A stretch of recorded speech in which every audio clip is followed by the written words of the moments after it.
LG G7 ThinQ, a reasonable, not revolutionary, smartphone upgrade.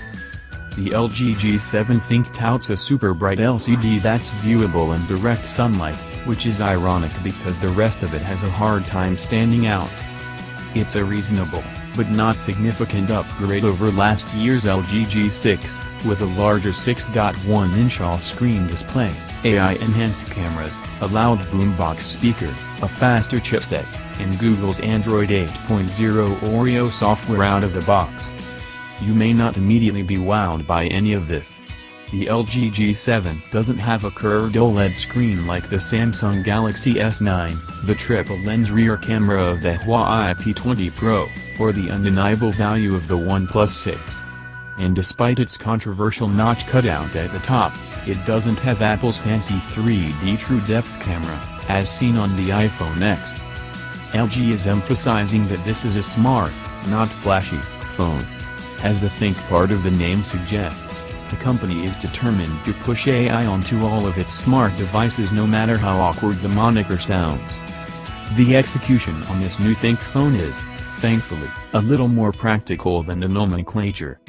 There's a dedicated AI button on the left side of the phone, and LG isn't forcing its own virtual assistant homebrew into your daily life like Samsung does with Bixby.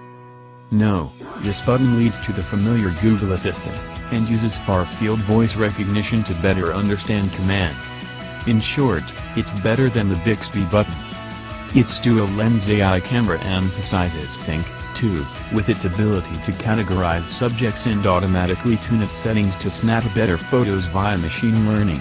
It can also recognize low-light situations, and employ super bright mode to make photos and video 4 times as bright as on the G6, albeit at a reduced resolution.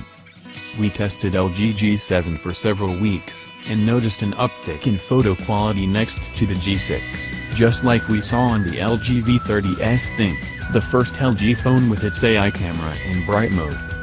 It's not better than the Google Pixel 2, Google Pixel 2 XL, or Samsung Galaxy S9 and S9 Plus, most due to LG's smaller camera sensor size, but it's still a step up for LG. And this is one of the only phones with a wide-angle camera. The wide-angle rear camera was able to capture more of what we saw in front of us, and LG's robust cinematic video tools make it easier to record 4K video with a lot of style. On the front of the G7, LG finally upgraded its front-facing camera to 8MP. That's where we see the biggest improvement among the cameras, if only because LG has been holding back with a 5MP on previous handsets. Machine learning is just one way to aid in capturing superior photos, but like the megapixel count, what matters more are how the pictures look after everything is processed. We have a full gallery of photos later in the review. The LG G7 wins on completeness, even if it doesn't have many standout features. It doesn't take big chances on design or battery life, but it looks stylish in most colors and lasts long enough with all-day longevity. Its biggest weakness is the price, specifically in the US, next to its competitors that are do things a little bit better in almost every department. Depending on where you live, it's either a good deal for a phone without much pizzazz, like in the UK, or overpriced and will have you counting down the days to the inevitable LG V40, like in the US.